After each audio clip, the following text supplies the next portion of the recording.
2024 లేదా 25లో డిగ్రీ లేదా బీటెక్ చదివారా? సాఫ్ట్‌వేర్ జాబ్ కోసం ఎదురు చూస్తున్నారా? అయితే కోడ్‌జ్ఞాన్ 100 డేస్ కోర్సులో చేరండి. జాబ్ సాధించండి. ప్రస్తుతం మనతో పాటు ఉన్నారు లోక్సత్తా అధినేత జయప్రకాష్ నారాయణ గారు. కేంద్ర బడ్జెట్ పై జేపీ గారు ఏం చెప్తారో ఒక్కసారి విందాం. సార్ నమస్తే అండి. నమస్తే నిరుపమ. సార్ చాలా మంది చెప్తా ఉన్నారు 2008 నాటి ఆర్థిక సంక్షోభం మళ్ళీ రిపీట్ అయ్యే పరిస్థితులు వచ్చే ఏడాదిలో కనిపిస్తున్నాయి. ఒక్క సంవత్సరంలోపే మనం అలాంటి పరిస్థితుల్లోకి వెళతామేమో. బడ్జెట్ అసలు అటు ఇటు కాకుండా ఎటు కాకుండా ఉంది. కొన్ని రాష్ట్రాలను అసలు మొత్తానికి పట్టించుకోలేదు నిర్మలమ్మ గారు అని చెప్పేసి ఇలా రకరకాలైనటువంటి కామెంట్స్ నడుస్తున్నాయి. సార్ మీరేం చెప్తారు? ఈ బడ్జెట్ ప్రజారంజకమైన బడ్జెట్టా లేకపోతే కాదా, నిజంగానే ఆర్థిక సంక్షోభంలోకి నెట్టేటువంటి బడ్జెట్టా? ముందు మనం అర్థం చేసుకోవాల్సింది నిరుపమ, సార్ 2008 లాంటి సంక్షోభం అంతకంటే తీవ్ర సంక్షోభం ప్రపంచానికి వస్తే రావచ్చు. ఓకే. చాలా మంది వస్తుందేమో అని భయపడుతున్నారు. అవును సార్. ప్రధానంగా అమెరికా విధానాలు డొనాల్డ్ ట్రంప్ నాయకత్వంలో అంతర్జాతీయ వాణిజ్యాన్ని దెబ్బకొడుతున్నాయి. దాని ప్రభావం ఇంకా ప్రపంచం మీద తీవ్రంగా పడలేదు, కానీ క్రమంగా పడుతుంది. అలాగే యుద్ధోన్మాదం యుక్రెయిన్లో కావచ్చు, రేపు ఇరాన్లో జరగచ్చు, ఎల్లుండి ఇంకో చోట జరగచ్చు, ఎప్పుడేం జరుగుతుందో తెలియని పరిస్థితి వచ్చింది. అంతర్జాతీయ సంబంధాల్లో గతంలో ఉన్నటువంటి ప్రెడిక్టబిలిటీ అంటాం, అంటే రేపేం జరుగుతుంది ఒక పద్ధతి ప్రకారం నియమాల ప్రకారం జరుగుతున్న నమ్మకం ఉండేది. ఇప్పుడు ఏం లేదు, బడితోన్న వాడిదే బర్రె అయిపోయింది. దీంతో పాటు అమెరికాలో ప్రధానంగా ఏమైందంటే ఈ ఆర్టిఫిషియల్ ఇంటెలిజెన్స్, కృత్రిమ మేధ, ఒక వేలం వేరిగా 10,000 కోట్ల డాలర్లు, 100 బిలియన్ల డాలర్లు దాని పెట్టుబడి పెడుతున్నారు. వీడా కంపెనీలో వాడి ఈ కంపెనీలో అంతా గొలుసు పెట్టుబడి పెడుతున్నారు. ఇది పెద్ద హైప్ అయిపోయింది, అతిశయోక్తి అయిపోయింది. దానివల్ల వచ్చే ఆర్థిక ఫలితాల కంటే పెట్టేటువంటి పెట్టుబడులు ఎక్కువైపోయినాయి. చివరికి ఇవన్నీ కూడా కంపెనీలని, బ్యాంకుల్ని, ఇన్వెస్టర్లని, స్టాక్ మార్కెట్లో డబ్బులు పెట్టిన వాళ్ళు అందరినీ కూడా దెబ్బతీస్తాయి. దానివల్ల తీవ్ర సంక్షోభం రావచ్చని చెప్పని గీతా గోపీనాథ్ గారు, భారతీయ సంతతి చెందిన ఆమె, IMFలో కీలకమైన పదవిలో ఉన్నారు. ఆమె వాదిస్తున్నది. కాబట్టి అంతర్జాతీయంగా వస్తే రావచ్చు, ఎవరు మనం ముందు గ్యారంటీగా చెప్పలేం. కొంతమంది అంచనా వేయగలరు. ఉదాహరణ 2008 సంక్షోభం, కొద్దిమంది ఆర్థికవేత్తలే ఈ సంక్షోభం వస్తుందని గమనించారు. అత్యధికులు పెద్ద రాదనుకున్నారు. నాకు బాగా గుర్తుంది, ఆ రోజుల్లో శాండియాగో నగరం కాలిఫోర్నియాలో నేను అక్కడికి పర్యటనలో భాగంగా వెళ్ళాను. అక్కడ భారతీయ వైద్యులు ఉన్నారు, ఫిజిషియన్స్ ఆఫ్ ఇండియన్ ఆరిజిన్ అని చెప్పని, API అని ఒక సంస్థ. అక్కడ నన్ను వారు ఆహ్వానించారు ఆ సంస్థను ఉద్దేశించి ప్రసంగించమని చెప్పాను. ఆ రోజు పొద్దున్నే నేను శాండియాగో వెళ్ళగానే టీవీలో ఒక అడ్వర్టైజ్మెంట్ కనిపించింది. ఏదో ఫలాంది కొను అని చెప్పి, అది ఇళ్ళో లేకపోతే కారులో, 000 డౌన్ పేమెంట్, నువ్వు ఎన్నైనా ఎంతైనా తీసుకోవచ్చు, నువ్వు జేబులో నుంచి డబ్బు పెట్టక్కర్లా, అప్పు తీసుకుని డబ్బు పెట్టేసి సరిపోతుంది. 2, 0 ఇంట్రెస్ట్, వడ్డీ లేదు. 3, 0 repayment in the first year, మొట్టమొదటి సంవత్సరం EMI పే చేయక్కర్లేదు. నేను చూడగానే అక్కడ అమెరికాలో ఉన్నటువంటి భారతీయ సంతతి వారు నన్ను కలిస్తే చెప్పాను, మీ దేశం ఆర్థిక సంక్షోభంలో పడబోతోందని చెప్పాను. లేదంటే బ్రహ్మాండంగా ఉంది, స్టాక్ మార్కెట్ బాగుంది, ఆర్థిక ప్రగతి బాగుంది, దేశం అంతా పచ్చగా ఉందన్నారు. పెద్ద లోతుకి వెళ్ళక్కర్లేదయ్యా, ఈ ఒక్క ప్రకటన చాలు. ఎంత వేలమేరు అయిపోయిందో. ఖచ్చితంగా రేపొద్దున ఇది కూలబడేది. అంటే ఆర్థికంగా మనం మౌలికమైన సూత్రాలు, ఎంత ఆదాయం వస్తుంది, ఎంత ఖర్చు పెడుతున్నాం, ఎట్లా ఖర్చు పెడుతున్నాం, కేవలం ఈవేళ అవసరాలు తీర్చడం కోసమైనా రేపటి భవిష్యత్తు కూడా కొన్ని ప్రణాళికలు వేస్తున్నాం. దీని మీద రేపొద్దున భవిష్యత్తు ఆధారపడుతుంది. ఒక కుటుంబం కావచ్చు, ఒక కంపెనీ కావచ్చు, ఒక దేశం కావచ్చు. ఈ సూత్రాలకు విరుద్ధంగా ఎవరు ఉండరు. కాబట్టి అంతర్జాతీయంగా సంక్షోభం వస్తే రావచ్చు. దానికి తగ్గట్టుగా ఈవేళ మనకి హెడ్ విండ్స్ అంటాం, అంటే ప్రతికూల పవనాలు వీస్తున్నాయి. డొనాల్డ్ ట్రంప్ గారు ఉరుని మంగళం పడ్డట్టుగా మన మీద 50% టారిఫ్లు వేశాడు. చైనా మీద కూడా లేవు. భారతదేశం మీద ప్రపంచంలో అతి ఎక్కువ టారిఫ్లు వేశాడు. కాలాలు మిర్యాలు నూరుతున్నారు. మనం ఏదో సాష్టాంగ ప్రమాణం చేయలేదని చెప్పని, సాగిల పడలేదని చెప్పని, ఏదో రకరకాల కారణాలు ఉంటాయి. ఈ నేపథ్యంలో ఇప్పుడు మన దేశం, మన బడ్జెట్ సంగతి వద్దాం. జాతీయ స్థాయిలో గత కొద్ది సంవత్సరాలుగా 2008 తర్వాత కోవిడ్ కారణంగా ప్రపంచంలో ఆర్థిక సంక్షోభం వచ్చింది. ఎందుకని? కోవిడ్లో ప్రపంచం అంతా మనమే కావాలని ఆర్థిక వ్యవస్థని స్తంభింపజేశాం. ఎందుకని? బయటకు వెళితే వ్యాధి ఒకరి నుంచి ఒకరికి సాగుతుందని చెప్పని మనం లాక్డౌన్లు పెట్టాం, కంపెనీలను మూసేసాం. మరి వాణిజ్యం దెబ్బతిన్నది, ఆర్థిక కార్యక్రమాలు దెబ్బతిన్నాయి. అది దెబ్బతింటే ప్రభుత్వానికి ఆదాయాలు దెబ్బతినిపోతాయి, కానీ ఖర్చు మాత్రం పెరిగింది. ఎందుకంటే కోవిడ్ వచ్చింది కదా, మహమ్మారి వచ్చింది కదా, దానికోసం పేదలను ఆదుకోవాలి, ఆరోగ్య రక్షణ కోసం డబ్బులు ఖర్చు పెట్టాలి. ఖర్చులు పెరిగినాయి ప్రపంచం అంతా కూడా, కానీ ఆదాయం తగ్గింది, సంక్షోభం వచ్చింది. ఆ తర్వాత మన దేశంలో జాతీయ స్థాయిలో ప్రభుత్వం చాలా పకడ్బందీగా, వ్యూహాత్మకంగా, ముందు చూపుతో ఒక పక్కన పొదుపురతనాన్ని పాటించడం, మరో పక్కన దీర్ఘకాల అవసరమైనటువంటి మౌలిక సదుపాయాలు, ఇతర పెట్టుబడులను పెంచడం. రికార్డు స్థాయిలో పెట్టుబడులు నడుస్తున్నాయి. జాతీయ రహదారులు కావచ్చు, రైల్వేలు కావచ్చు, పోర్టులు కావచ్చు, రాష్ట్రాలకి పెట్టుబడుల కోసం ఇచ్చేటువంటి డబ్బులు కావచ్చు, ఇవన్నీ కూడా ప్రతి సంవత్సరం రికార్డులు బద్దలు కొడుతున్నాం. మనం 10-12 ఏళ్ల క్రితం 2 లక్షల కోట్ల రూపాయలు దేశంలో పెట్టుబడులకి జాతీయ స్థాయి ప్రభుత్వం ఖర్చు పెట్టింది. ఇవాళ అంతా కలిపి 17 లక్షల కోట్లు ఈ సంవత్సరం. అంటే 12 ఏళ్లలో 8 రెట్లు పెరిగింది. అలాగే పొదుపురతనం, ఆనాడు మనకు వచ్చే ఆదాయం కంటే పెట్టే ఖర్చు ఎక్కువైపోయి జాతీయ ఆదాయంలో 9.2% అప్పు చేసేవాళ్ళం. ఫిస్కల్ డెఫిసిట్ అంటాం, ద్రవ్యలోటు. ఈవేళ దాన్ని ఈ సంవత్సరం నడుస్తున్న సంవత్సరం 4.4% తగ్గించారు.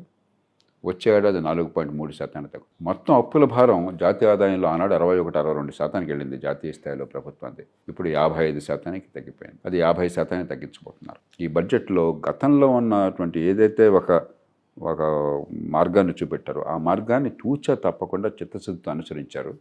అంకెల గారడీ లేదు, అబద్ధాలు లేవు, అతిశయోక్తులు లేవు. గతంలో చేసిన మంచి వాటిని కొనసాగించారు. దాంతోపాటు రేపొద్దున ప్రతికూల పరిస్థితులు వస్తే మీరు చెప్పినట్టుగా ప్రపంచంలో, దేశంలో రాదు కానీ ప్రపంచంలో వస్తే మనకి దెబ్బ తగులుతుంది కదా. అంతర్జాతీయ వాణిజ్యం కనుక దెబ్బతింటే మనం ఎగుమతులు చేసుకోలేము. ప్రపంచ ఆర్థిక సంక్షోభం వస్తే ఎగుమతులు చేసుకోలేము, పెట్టుబడులు రావు అక్కడి నుంచి. కాబట్టి ప్రపంచం నుంచి మనం ఏ దేశాన్ని విడదీయలేము ఇవాళ, అందులో భారతదేశం అంటే పెద్ద దేశాన్ని విడదీయలేము. కాబట్టి రేపొద్దున ప్రపంచంలో గందరగోళం వచ్చి కూడా మనం ఎలా తట్టుకోవాలి, ఆ దృష్ట్యా చాలా జాగ్రత్తగా జాగరూకతతో బడ్జెట్ వచ్చింది. అలాగే భవిష్యత్తులో ఒకవేళ అమెరికాతో మనకి రేపొద్దున ఈ వాణిజ్య సంబంధాలు మెరుగుపడతాయి. బహుశా ఒకవేళ ఆలస్యమైనా కూడా అమెరికాతో సంబంధం లేకుండా రేపొద్దున ఏ ప్రభుత్వం మన బెదిరించే అవకాశం లేకుండా మన వాణిజ్య ప్రయోజనాలు, మన పారిశ్రామిక ప్రయోజనాలు ఎట్లా కాపాడుకోవాలి, దానికోసం పెట్టుబడులు ఎలా ప్రోత్సహించాలి, ఎగుమతిని ఎట్లా ప్రోత్సహించాలి, దానికి పకడ్బందీ ప్రణాళిక వేశారు. వేసిన ప్రణాళికల్ని గత 3-4 ఏళ్లుగా తూచా తప్పకుండా అనుసరిస్తున్నారు. కాబట్టి ఈ బడ్జెట్ ఆర్భాటం లేని బడ్జెట్, తాత్కాలిక జనాకర్షణ కోసం కాకుండా దీర్ఘకాలంగా మన పిల్లల అభివృద్ధి కోసం వేసిన బడ్జెట్, పొదుపెరితనాన్ని జాగ్రత్తగా పాటించి పెట్టుబడులను పెంచిన బడ్జెట్. ఆర్థిక మంత్రిని పూర్తిగా అభినందించాలి. మీరు ఇలా చెప్తున్నారు, బట్ చాలా మంది రివర్స్ లో అసలు ఈ బడ్జెట్ వేస్ట్ బడ్జెట్, ఇలాంటి బడ్జెట్ అసలు ఎప్పుడు చూడలేదు, చాలా రాష్ట్రాలు మన తెలుగు రాష్ట్రాలు అసలు నెగ్లెక్ట్ చేసేసారు. ఇది వాళ్ళు కొత్త కాదు, 77 సంవత్సరాల నుంచి బడ్జెట్ వస్తే అధికార పార్టీ జాతీయ స్థాయిలో ఉన్న పార్టీకి అనుకూలరైతే అంకెలు ఏమీ చూడకుండా అద్భుతమైన బడ్జెట్, దేశ ప్రగతికి గొప్పది. వేరే పార్టీ అయితే చండాల బడ్జెట్, సామాన్యుల అవసరాలు పట్టించుకోవడం చేసింది, మా రాష్ట్రానికి అన్యాయం చేశారు. ఇది ఆనవాయితీ అయిపోయింది. ఎవరు అధికారంలో ఉన్నా సరే, రాష్ట్రంలో కానీ జాతీయ స్థాయిలో కానీ దానిలో భాగంగా భావించాలి. మనం చూడాల్సిన అంకెలు చూడాలి. ఉదాహరణకు మీరు చెప్పారు రాష్ట్రాలకు నిధులు రావటం లేదు అని చెప్పన్నారు. చాలా మందికి ఈ సంగతి తెలియదు. ఇవాళ పొద్దున కూడా నేను చాలా జాగ్రత్తగా లెక్కలు వేశాను. నేను ఎప్పుడు కూడా అంకెల విషయంలో కానీ వాస్తవాల విషయంలో కానీ డ్రామాలు ఆడడం, అది వాస్తవం కాకపోతే పొరపాటును నా నోటి నుంచి మాట్లాడాలి. అధికారికమైన వాస్తవాలు. ఈ సంవత్సరం అంటే ఈ బడ్జెట్లో ప్రతిపాదించింది 26,20,769 కోట్ల రూపాయలు, 26 లక్షల కోట్ల పైచిరుకు, 26,20,000 కోట్ల రూపాయల పైచిరుకు జాతీయ స్థాయి నుంచి రాష్ట్రాలకు వివిధ రూపాల్లో బదిలీ అవుతోంది. దానిలో ఆంధ్రప్రదేశ్ వాటా ఉంది, తెలంగాణ వాటా ఉంది, కర్ణాటక వాటా ఉంది, తమిళనాడు వాటా ఉంది, కేరళ వాటా ఉంది, మహారాష్ట్ర ఉంది, బెంగాల్ ఉంది, యూపీ ఉంది, బీహార్. దీన్ని జాతీయ స్థాయిలో నిర్మలా సీతారామన్ గారి ప్రభుత్వం లేదా ఆర్థిక మంత్రిగా ఉన్న ప్రభుత్వం వసూలు చేసే పన్నుల మొత్తంలో కనుక లెక్కేసినట్టయితే ఎంత శాతం అని చెప్పని 60%. అంటే జాతీయ స్థాయికి వచ్చే పన్నుల డబ్బుల మొత్తంలో 59.6% కరెక్ట్గా చెప్పాలంటే, రౌండ్ ఫిగర్ చెప్పాలంటే 60%. ఆ డబ్బులన్నీ రాష్ట్రాలకు బదిలీ అయిపోతాయి. దానిలో ఆర్థిక సంఘం ఇచ్చేటువంటి రాష్ట్రాలకు వచ్చే నిధులు ఉంటాయి. ఆర్థిక సంఘం ద్వారా ఫైనాన్స్ కమిషన్ అని చెప్పంటాం. ఫైనాన్స్ కమిషన్ గ్రాంట్స్ ఉంటాయి. అది కాకుండా కేంద్ర ప్రతిపాదిత పథకాలు ఉంటాయి, ఎంప్లాయ్మెంట్ గ్యారంటీ యాక్ట్ కానీ ఇతర పథకాలు కానీ ఉంటాయి. అది కాకుండా రాష్ట్రాలకి 50 ఏళ్ల పాటు వడ్డీ లేకుండా రుణం, మీరు పెట్టుబడులు పెంచని చెప్పిన 50 ఏళ్ళు వడ్డీ లేకుండా రుణం ఇస్తే మనం ఫ్రీగా ఇచ్చినట్లు లెక్క. ఇక రకరకాల రూపాల్లో ఉన్నాయి. మొత్తం జాతీయ స్థాయిలో ప్రభుత్వానికి వచ్చేటువంటి పన్నులు ఇతర ఆదాయం లెక్కెట్టినా కూడా 56.5% రాష్ట్రాలకు బదిలీ అవుతాం. రాష్ట్రాలకి డబ్బులు బదిలీ చేసిన తర్వాత యూనియన్ ప్రభుత్వం, జాతీయ స్థాయిలో ప్రభుత్వం జీతాలు, పెన్షన్లు, వడ్డీలు కట్టాలి కదా. ఈ 3 ఎవరున్నా ప్రధానమంత్రిగా, ప్రభుత్వం ఎవరున్నా కూడా అనివార్యం కదా. ఆ తర్వాత ప్రభుత్వానికి డబ్బులు, పన్నులు వసూలు డౌన్ అయిపోయినాయి. దేశ రక్షణ కావచ్చు, జాతీయ రహదారులు కావచ్చు, రైల్వేలు కావచ్చు, ఇతర మౌలిక సదుపాయాలు కావచ్చు, ప్రభుత్వ నిర్వహణ ఖర్చు కావచ్చు, విద్యా ఆరోగ్యానికి కేటాయింపులు కావచ్చు, లేకపోతే విదేశాలతో దౌత్యనీతి కావచ్చు, ఇతరత్వ ఏర్పాట్లు కావచ్చు, ఈ మొత్తం కూడా అప్పులు చేయాల్సి వస్తుంది ఢిల్లీ నుంచి. కాబట్టి రాష్ట్రాలకి నిధులు ఇవ్వలేదు అన్నది ఇది మామూలు మాట, వంక కోసం. ఎందుకంటే పరిపాలన మన చేతుల్లో ఉండి, బాధ్యత మన చేతుల్లో ఉంటే మన వైఫల్యానికి ఇంకొకరిని చూపెట్టి మా నాన్న తప్పు చేశాడు, నాకు ఆ కారణంగా నా కుటుంబాన్ని చూసుకోవట్లేదు అని చెప్పినట్టు మాట. ఈవేళ చూస్తే మీరు కొన్ని రాష్ట్రాలు అద్భుతంగా చేసుకుంటున్నాయి. వాళ్ళకి ఢిల్లీ నుంచి అదనంగా డబ్బులు రావట్లా, పైసా రావట్లా. గుజరాత్ చూడండి, మహారాష్ట్ర చూడండి, మరి బేద రాష్ట్రం మన పక్కన ఉన్నటువంటి ఒరిస్సా చూడండి, ఉత్తరప్రదేశ్ చూడండి, మరి కొన్ని రాష్ట్రాలు చూడండి, బ్రహ్మాండంగా చేసుకుంటున్నాయి. మనం దుబారా ఖర్చులు పెట్టుకోవటం, అవినీతికి డబ్బులు కైకర్యం కావటం, అస్మదీయులు తస్మదీయులను మనం చూసుకోవటం, మరి తాత్కాలికంగా ఓటర్లను ఆకర్షించడం కోసం అన్ని ఉచితాలు ఇచ్చేయటం శక్తికి మించి, అది మన తప్పు. అంచేత ఇది మామూలుగా నడుస్తుండేది. కానీ నేను చెప్పినవి కఠోరమైన వాస్తవం. ప్రపంచంలో ఏ ఫెడరల్ దేశంలోనూ కూడా జాతీయ స్థాయి నుంచి రాష్ట్రాలకు ఇంత పెద్ద ఎత్తున నిధులు రావు. ప్రపంచంలో ఏ ఫెడరల్ దేశంలో కూడా రాష్ట్రాల వాటా, మొత్తం దేశంలో ప్రభుత్వాలు పెట్టే డబ్బు ఖర్చు ఉంటుంది కదా, రాష్ట్రాల వాటా 60% పైన, జాతీయ స్థాయి ప్రభుత్వం వాటా 37%. దానిలో వడ్డీలు ఉన్నాయి, జీతాలు ఉన్నాయి, పెన్షన్లు ఉన్నాయి, అవన్నీ కలిపి 37%. స్థానిక ప్రభుత్వాలు కేవలం 3%. ప్రపంచంలో ఇంత తక్కువ స్థానిక ప్రభుత్వాలు ఖర్చు పెడుతున్న దేశం లేదు, మనం నెంబర్ 1. ప్రపంచంలో ఇంత ఎక్కువ రాష్ట్ర ప్రభుత్వాలు ఖర్చు పెడుతున్న దేశం లేదు, మనం నెంబర్ 1 రెంట్లో కూడా. ఇవి కఠోర వాస్తవాలు. మనకేంటంటే రాజకీయ చర్చల్లో, పత్రికల్లో, టీవీ ఛానళ్ళలో, సోషల్ మీడియాలో వాస్తవాలు అక్కర్లే. అదిగో పూలంటే ఇదిగో తోక, దొన్నపో తినిందంటే దూడను కట్టేయమని చెప్పండి. అంతేగాని అసలు వాస్తవం ఏమిటి, ఏం జరుగుతుంది ఆలోచించే శక్తి మనకు పోయింది. ఎంతసేపటికి పార్టీ, కులం, ఈ రెండు పక్కన పెట్టి వాస్తవాల దృష్టిలో ఆలోచించి మన భవిష్యత్తు గురించి మనం ప్రణాళికలు వేసుకోవాలి. Right sir. అసలు ట్రంప్ విషయానికి వస్తే ఒక్కసారి ఎందుకు సార్ అంత దారుణమైనటువంటి నిర్ణయాలు, గత కొద్ది రోజులకి అసలు ఆయన ఏం చేస్తున్నాడు, ఏం నిర్ణయాలు తీసుకుంటున్నాడు, అవి వచ్చి ఎంత ఎఫెక్ట్ ఇతర దేశాల మీద పడుతుంది, ముఖ్యంగా మన రూపాయి పతనం అయిపోవడానికి ఎంత కారణం అవుతుంది అనేది ఎందుకు అసలు ఇలా ఉరుమురు మంగళం పడ్డట్టుగా మన మీద ప్రధానంగా పడ్డాడు. మనం అనుకున్నాం అమెరికాతో సంబంధాలు బాగున్నాయి, ట్రంప్ మనకు చాలా అనుకూలంగా ఉంటాడు, చైనా మీద విరుచుకు పడతాడు, చైనాకి మనకి మన సమస్యలు మనకున్నాయి, చైనాతో మనం పోటీ పడుతున్నాం కాబట్టి మనకు అనుకూలంగా ఉంటుందని చెప్పి గత 20 ఏళ్ళుగా అమెరికాలో ప్రభుత్వాలు ఆ రీతిని ప్రదర్శించి మనం కూడా అమెరికాతో చాలా మంచి సంబంధాలు పెంచుకున్నాం. అలాగే భారతీయ సంస్థలు అమెరికాలో చాలామంది ఉన్నారు. మరి వీళ్ళు ఆ దేశంలో ఒదిగొదిగి ఉంటారు. అక్కడికి వెళ్ళి నేరాలకు పాల్పడడం కానీ, సంఘటిత నేరాలు కానీ, లేకపోతే ఏదో మా మతం, మా కులం అని చెప్పిన అక్కడ కొంతమంది మూర్ఖంగా చేసినా కూడా అక్కడ సమాజాన్ని అండకల్లోలం చేసే పరిస్థితి లేదు. కానీ డొనాల్డ్ ట్రంప్ ఏంటంటే అతి జాతీయవాది. నా దేశం తప్ప ప్రపంచం ఏమైనా నాకు రాష్ట్రం, నాకు అభ్యంతరం లేదు. ఇది ఏ దేశంలో ఉన్నా కూడా అది విజ్ఞత గల పని కాదు. కానీ అమెరికా ప్రపంచానికి నాయకత్వం ఇస్తుంది. ఆ నాయకత్వం వల్ల చాలా లాభం పొందుతోంది. ప్రపంచంలో ఎక్కడ మేధా సంపత్తి ఉన్నా కూడా అమెరికాకు వలసిపోతున్నారు. తెలుగులో నోబెల్ ప్రైజ్లను అమెరికాలో రావడం అమెరికాలో పుట్టిన వాళ్ళ వల్ల కాదు, ఇతర దేశాల నుంచి అందరూ, మన దేశం నుంచి పోయిన సుబ్రహ్మణ్యం చంద్రశేఖర్, వెంకయ్య రామకృష్ణంతో సహా ఇక్కడి నుంచి అక్కడికి పోయిన వాళ్ళు అక్కడ మేధా సంపత్తిని పెంచుతున్నారు, అక్కడ పరిశ్రమలో పెట్టుబడులు పెంచుతున్నారు, అక్కడ ఇన్నోవేషన్ తీసుకొస్తున్నారు, R&D రీసెర్చ్ అండ్ డెవలప్మెంట్ తీసుకొస్తున్నారు. ప్రపంచం అంతా అంతే. అలాగే అమెరికన్ డాలరు ప్రపంచానికి రిజర్వ్ కరెన్సీ. దానివల్ల ఏమవుతుంది, మనందరికీ డాలర్లు అవసరం.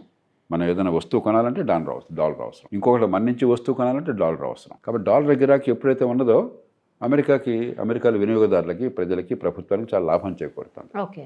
కాబట్టి ప్రపంచ నాయకత్వంలో లబ్ధి పొందుతున్న దేశం అమెరికా. అలాంటిది నా ప్రపంచం ఏమైనా నాకు అభ్యంతరం లేదు. ప్రపంచం నాశనం కానీ నా దేశం ఒక్కటే కావాలనుకుంటే అమెరికా కూడా నష్టపోతుంది, ప్రపంచం నష్టపోతుంది. ఎందుకంటే కుదేలైపోతుంది. ఏదో ఒకటి రెండో ప్రపంచ యుద్ధం తర్వాత అమెరికా ప్రపంచానికి నాయకత్వం అనివార్యంగా వచ్చింది. అమెరికా చాలా ఆ నాయకత్వాన్ని సమర్థంగా ఉపయోగించింది ప్రపంచం కోసం, తన ప్రయోజనాల కోసం. యూరప్ రెండో ప్రపంచ యుద్ధం తర్వాత మరి ఆ యుద్ధంలో సర్వనాశనం అయిన తర్వాత మళ్ళీ పెరిగింది అని చెప్పంటే కేవలం అమెరికా చాలా వల్ల. రెండో ప్రపంచ యుద్ధంలో నాశనం అయిపోయినటువంటి కొరియా కానీ, లేకపోతే జపాన్ కానీ పెరిగినాయంటే కేవలం అమెరికా వల్ల. చైనా నుంచి వేరుపడ్డ తైవాన్ బ్రహ్మాండమైన దేశంగా పెరిగిందంటే అమెరికా వల్ల. అమెరికా నుంచి వచ్చే పెట్టుబడులు, అమెరికా నుంచి వచ్చిన టెక్నాలజీ, అమెరికా మార్కెట్లని ఓపెన్ చేసి దిగుమతులను ఆహ్వానించడం వల్ల, ఆ దేశంలో వస్తువులను కొనటం వల్ల. చైనా మనకంటే అధ్వానంగా ఉంది 1980లో.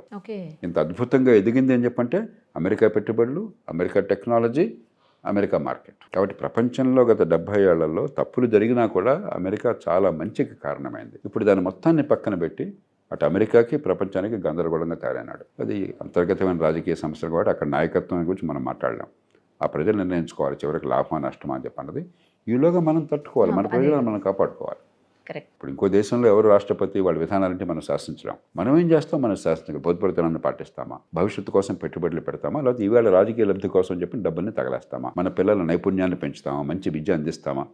రాష్ట్రాల్లో చూడండి విద్య ఎంత చండాలంగా ఉన్నది. 20% పిల్లలకు తప్ప కాస్త మధ్యతరగతి వర్గాలు, చదువుకున్న తల్లిదండ్రులు ఉండి కష్టపడి డబ్బులు ఖర్చు పెట్టి దాంతోపాటు ఇంట్లో శ్రద్ధ తీసుకుని ట్యూషన్లు పెట్టి ఇవి చేస్తే తప్ప పనికిరాని విద్య అందుతోంది. పేద కుటుంబాలు, దిగువ మధ్యతరగతి కుటుంబాల్లో ఏమవుతారు ఆ పిల్లలంతా? వాళ్ళు ఏ పాపం ఎరగరు, వాళ్ళే తప్పు లేదు, తెలివితేటలున్నాయి వాళ్ళకి. కాబట్టి మన సమస్యల పరిష్కారం మన చేతుల్లో ఉంది.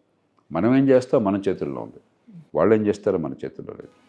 అక్కడున్న పరిస్థితిని గమనించాలి, రేపొద్దున పరిస్థితి ఎట్లా వచ్చినా తట్టుకునేట్టుగా నిలబడాలి. ఈ బడ్జెట్లో ఆ ప్రయత్నం జరిగింది. ఉదాహరణకి రాష్ట్రాలకి ఏమీ లేదని చెప్పిన మాట అన్నారు. 7 హైస్పీడ్ రైల్స్ ప్రతిపాదించారు. అంటే 300-400 కిలోమీటర్ల వేగంతో నడుస్తాయి గంటకి. అంటే ఇక్కడి నుంచి బెంగళూరు 2-3 గంటలు వెళ్ళిపోవచ్చు. దానిలో 3 హైదరాబాద్కి సంబంధాలు ఉన్నాయి. పూణే నుంచి హైదరాబాద్, బాంబే పూణే వచ్చి అక్కడి నుంచి హైదరాబాద్, హైదరాబాద్ నుంచి చెన్నై, హైదరాబాద్ నుంచి బెంగళూరు. 7 3 మనకు వచ్చినాయి. ఉదాహరణకు చెప్తున్నాను. ఎందుకని మనకు అది మన మీద ప్రేమతో ప్రత్యేకంగా చేసింది కాదు. మీకు హైదరాబాద్ దేశం నడిబొడ్డున ఉన్నది. ఎన్నో ప్రభుత్వ రంగ సంస్థలు ఉన్నాయి, విద్యా సంస్థలు ఉన్నాయి, ఆర్థికంగా మంచి కేంద్రంగా ఎదిగింది గత 30 ఏళ్ళుగా చేసిన విధానాల వల్ల. కాబట్టి ఇది మనకు అవసరం, దేశానికి అవసరం. అంచేత పెద్దాన్ని కూడా నా కులానికి ఏమైంది, నా పార్టీకి ఏమైంది, నా జిల్లాకి ఏమైంది, నా ఊరికి ఏమైంది అని కాకుండా ఆర్థిక వ్యవస్థను పెంచింది అది మనం చూసుకోవాల్సింది. మన సంగతి మనం చూసుకోవాలి, మన రాష్ట్రం మనం చూసుకోవాలి. నెక్స్ట్ ఏఐ విషయానికి వస్తే సార్, ఏఐ కంప్లీట్గా మొత్తం అసలు మ్యాచ్ చేసేస్తుంది, ఈ ఐటీ ఎంప్లాయీస్ అంతా రోడ్డున పడే పరిస్థితి వస్తుంది అతి త్వరలో అని చెప్పేసి చర్చలు నడుస్తున్నాయి సార్. ఎస్పెషల్లీ కావాలని చెప్పేసి అమెరికా చేస్తోంది ఇలాగని చెప్పి. కావాలని ఎవరు చేయరు. టెక్నాలజీ విడిచిపెట్టిన బాణం. విడిచిపెట్టాక మనకు ఎవరికి కంట్రోల్ ఉండదు. అమెరికాకు ఉండదు, మీకు ఉండదు, నాకు ఉండదు. ఒకప్పుడు విదేశీ వాణిజ్యం వల్ల మనం నష్టపోతామని కమ్యూనిస్టులు వాదించేవారు. 1991లో ఆర్థిక సంస్కరణలో భాగంగా అంతర్జాతీయ వాణిజ్య సంస్థలో మన భాగస్వామ్యం తీసుకునేటప్పుడు డంకల్ డ్రాఫ్ట్ అని ఒక పేరుంది. ఆ రోజుల్లో మీకెవరికి తెలియదు. మీ పూర్వకాలం ఇంకొక ముందు తరం జర్నలిస్ట్ని అడగండి. దేశమంతా కూడా విపరీతమైన ప్రచారం డంకెల్ డ్రాఫ్ట్. ఏంటి డంకెల్ ఎవరు పాపం? అతను ప్రపంచ వాణిజ్య సంస్థ WTOలో డైరెక్టర్ జనరల్. మన దేశానికి అంతర్జాతీయ వాణిజ్య సంస్థకి మధ్య ఒప్పందం, ప్రపంచ వాణిజ్యంలో మన భాగస్వామ్యం ఎట్లా ఉండాలి అన్ని దేశాల్లాగానే ఒప్పందానికి ఒక డ్రాఫ్ట్, ఒక ముసాయిదా ఉంది. దాని మీద అసలు ఎంత గందరగోళం చేశారు. ఇది కనుక వచ్చినట్టయితే భారతదేశం నాశనం అయిపోతుంది, భారతదేశం మళ్ళీ బ్రిటిష్ వాళ్ళకి అమెరికా వాళ్ళకి కాలనీగా అయిపోతుంది, వలసవాదులు వచ్చి దేశాన్ని సర్వనాశనం చేస్తారు, అందరూ పేదరికం పెరిగిపోతున్నారు. మనం ఇప్పుడు ఏమంటున్నాం? అమెరికా ద్వారాలు మూసిన తప్పు చేస్తుంది, అదే ఆ ద్వారాలు తెరవండి, మేము వాణిజ్యం చేస్తాం అంటున్నాం. చేయకపోతే నష్టపడతాం అంటున్నాం మనం. అంటే ఎంత అబద్ధాలు చెప్పాం మనం అన్నాడు. అపోహలు కావచ్చు, సిద్ధాంతం పిడివాదం కావచ్చు, అబద్ధాలు కావచ్చు. ఇప్పుడు దాని గురించి ఎవరో మాట్లాడట్లా అన్నాడు. అమెరికా లాభపడుతుంది, ఆ దేశాలు లాభపడితే మనం నాశనం అయిపోతాం అన్నాం. ఇప్పుడు వాళ్ళందరూ కూడా మేము నష్టపోతున్నాం బాబాయ్, మూసేస్తామని వాళ్ళు అంటున్నారు. కాబట్టి మనం చాలా దూరదృష్టితో ఆలోచించాలి.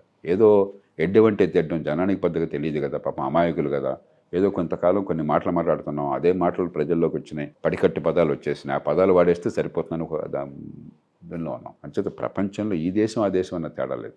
ఆధునిక సాంకేతిక విజ్ఞానం వచ్చినప్పుడు చాలా లాభాలు ఉంటాయి, చాలా నష్టాలు ఉంటాయి. ఉదాహరణకి వాళ్ళు ChatGPT మరొకటి ఆర్టిఫిషియల్ ఇంటెలిజెన్స్ చూసినట్టయితే, మీరు నేను వాడుతున్నాం, విజ్ఞతతో వాడినట్టయితే సమాచారం అందాలన్నా, విశ్లేషణ జరగాలన్నా, మనకేదన్నా క్రియేటివ్గా కొంత రావాలన్నా అద్భుతంగా వచ్చేస్తుంది. మరి దాన్ని ప్రపంచంతో ఆమోదిస్తుంది. టెక్నాలజీ వచ్చినప్పుడు ఏమవుతుంది? పాత టెక్నాలజీ నశించిపోతుంది. ఉదాహరణ జిరాక్స్ అన్నది మీకు గుర్తుందా? జిరాక్స్ అనేది ఒక కంపెనీ. జిరాక్స్ అనేది కంపెనీ పేరు. అది దాన్ని మనం ఏమని మాట్లాడుతున్నాం? పేపర్ ప్రింట్ తీయడానికి జిరాక్సింగ్ చేసాం మనం. అది జిరాక్సింగ్. మామూలుగా డూప్లికేట్ అంటాం, ఫోటో కాపీ అనాలి. అంటే ఆ కంపెనీ పేరు పర్యాయపదంగా మారిపోయింది ఫోటో కాపీ. ఇవాళ జిరాక్స్ ఎవరన్నా వాడుతున్నారా? అయిపోయింది. ఈమెయిల్స్ వచ్చిన తర్వాత అదే పోస్ట్ కార్డులు, లెటర్లు వాడేవాళ్ళం. మీరు లెటర్ రాసి సంతకాలు అయింది, పోస్ట్లో వేసి అయిపోయింది. అదే కొడాక్ అని ఒక కెమెరా కంపెనీ ఉండేది. కొడాక్ అని కెమెరా. ఆ రోజుల్లో కొడాక్ చాలా గొప్ప కలర్ కెమెరా వాళ్ళు కలర్ టీవీ, కలర్ ఫోటోగ్రఫీ వాళ్ళు తీసుకొచ్చారు. డిజిటల్ ఫోటోగ్రఫీ వాళ్ళు తీసుకొచ్చారు. కానీ వాళ్ళు సరదాగా ఉంటుంది కానీ పెద్దగా ఉపయోగం ఉంటుంది అనుకోలేదు. ఇవాళ మామూలు కెమెరాలో వాడుతున్నారా? కొడాక్ కంపెనీ మూతపడిపోయింది. ఆధునిక విజ్ఞానం వచ్చినప్పుడు అది ప్రజలకు మరింత చేరువగా అనుకూలంగా ఉన్నప్పుడు, చవకగా ఉండి మన్నిక పెరిగినప్పుడు మనం పాత టెక్నాలజీ వాడడం మానేస్తాం. ఆ టెక్నాలజీ మాట్లాడబడ్డ వాళ్ళు సహజంగా వాళ్ళకి జీవనోపాధి తగ్గిపోతుంది. కొత్త స్కిల్స్ ఉన్న వాళ్ళకి జీవనోపాధి పెరుగుతుంది. మరమగ్గాల మనం చేనేత దగ్గర నుంచి మరమగ్గాలకు వెళ్ళటం కావచ్చు, లేకపోతే జట్కా బండి దగ్గర నుంచి steam engine, car, motor car కావచ్చు. ఒకప్పుడు జట్కా బండే మనకు శరణ్యం. ఎడ్ల బండి, నేను చిన్నప్పుడు ఎడ్ల బండిలో ప్రయాణం చేసేవాడిని. వాళ్ళు ఎవరు ఎడ్ల బండిలో ఉన్న ప్రయాణం చేస్తున్నారా? అరే ఎడ్ల బండి ప్రయాణం చేయకపోతే ఎడ్లు ఆగిపోయినాయి, ఎడ్ల బండి నడిపేవాడు ఆగిపోయాడు, నిజం అది పాపం. కాబట్టి ఇది ఆపేద్దామని చెప్పండి సాధ్యమా? కాబట్టి మానవ సమాజం నిరంతరం అవిశ్రాంతంగా కొత్త టెక్నాలజీ మన సౌకర్యాలు పెరగడం, జీవన ప్రమాణాలు పెరగడానికి వెళుతుంది. ఆ వెళ్ళినప్పుడు పాత టెక్నాలజీ మీద ఆధారపడ్డ వాళ్ళ భవిష్యత్తుని కాపాడడం ఎట్లాగా, వాళ్ళ కొత్త నైపుణ్యాన్ని ఇచ్చి వాళ్ళని బతుకురు అట్లాగా, కొత్త టెక్నాలజీని ఉపయోగించుకుని ఆర్థికంగా మనం పెరగటం ఎట్లాగా. అలా కాకుండా నేను ఎడ్ల బండిలోనే ఉంటానంటే ఎడ్ల బండిలో ఉంటాం. అక్బర్ కాలంలో ఎడ్ల బండిలో ఉన్నాం, మరి అశోకుడి కాలంలో ఎడ్ల బండిలో ఉన్నాం, ఇవాళ కూడా ఉంటామంటే అలాగే ఉంటాం. కానీ మారుతున్న కాలంలో టెక్నాలజీ ఉపయోగించుకోవాలి. ఆర్టిఫిషియల్ ఇంటెలిజెన్స్ కూడా అట్లాంటిదే. అద్భుతాలు జరగవు, అనుకున్న దానికంటే అద్భుతాలు జరగవు. ప్రమాదము కాదు, సమస్యలు ఉంటాయి, లాభం ఎక్కువ ఉంటుంది. అప్పుడు టెక్నాలజీ పెరుగుతుంది. Right sir.